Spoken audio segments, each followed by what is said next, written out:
questions. I want to ask you about your new book, Freedom is a Constant Struggle, Ferguson, Palestine, and the Foundations of a Movement.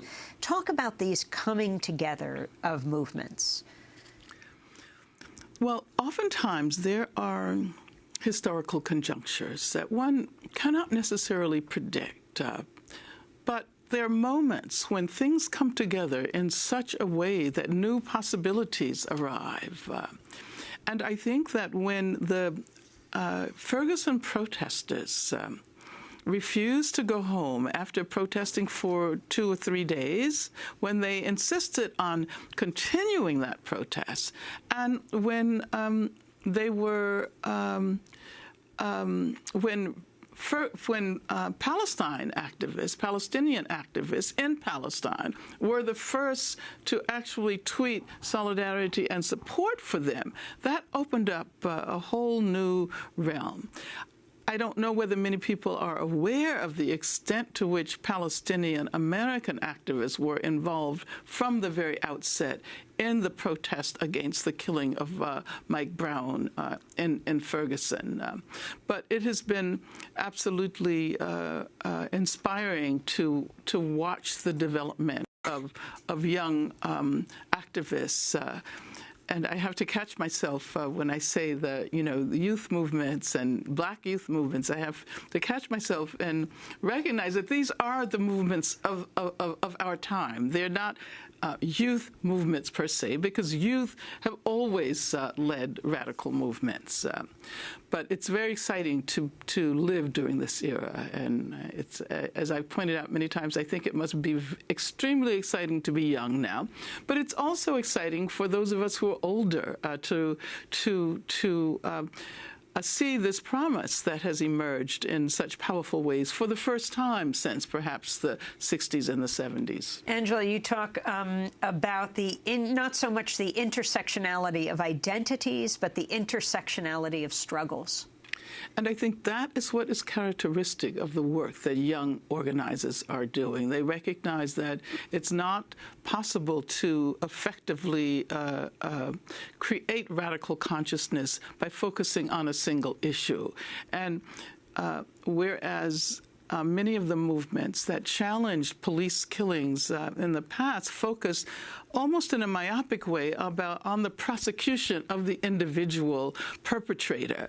Now these movements are taking on larger questions such as structural racism, institutional racism, state violence, the connection between terrorism and racism, the extent to which the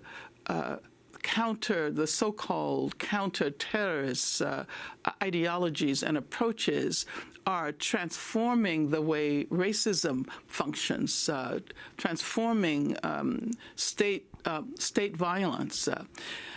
And so it's so exciting to see the facility with which young activists are able to engage with this intersectionality of struggles.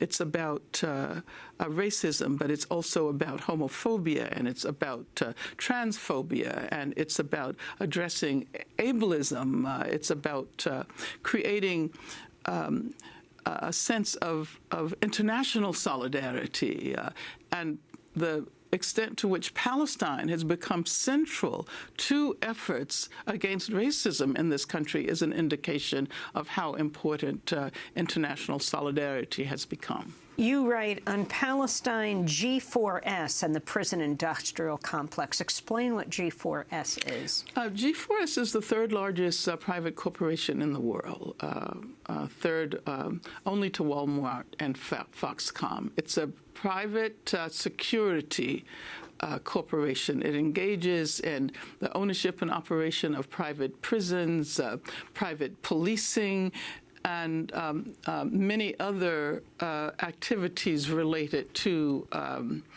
policing and surveillance and imprisonment. It is, interestingly, the corporation that hires more people on the continent of Africa than any other corporation in the world. So actually looking at the work that this corporation does gives us a sense of the extent to which security as propounded by those who believe that security can only be achieved by violence, whether structural violence or actual violence, that is the position represented by this corporation. And of course, it has played a major role in upholding the occupation in Palestine. And so we can say from Palestine to private prisons all over the world, to deportation. This company also provides transportation for the deportation of Mexican immigrants. So if one looks at that corporation, I think that all of the issues that we are addressing can be seen. In a sense, the private corporations recognize the intersectionality of issues and struggles, and we have to do that as well. You write at the beginning of this essay, which was really a speech that you gave, as I reflect on the legacies of struggle we associate with Mandela, I cannot help but recall the struggles that helped to forge the victory of his freedom, and thus the arena on which South African apartheid was dismantled. As you remembered, Ruth First and Joe Slovo and Albertina Sisulu and Govan Mbeki and Oliver Tambo. I mean, what you bring to so much of this is in-depth look at what's happening here, but globalizing it. And I think that that we have to have a global perspective. We need what we used to call it internationalism, and I think we need to create a 21st century internationalism. None of the past struggles in this country, progressive struggles, took place in isolation from what was happening in the rest of the world. And certainly the African liberation movements helped to move struggles against racism in this country forward. And I think we need to begin to think in those terms. Palestine represents what it seems to me South Africa represented in the 1980s and up until the end of apartheid.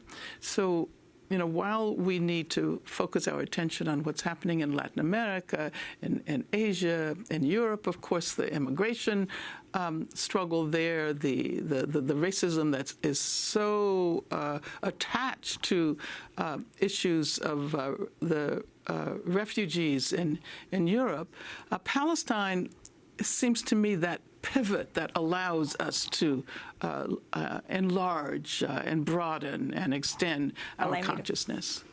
Angela Davis, Professor Emeritus at the University of California, Santa Cruz. Her latest book, Freedom is a Constant Struggle, Ferguson, Palestine, and the Foundations of Movement. When we come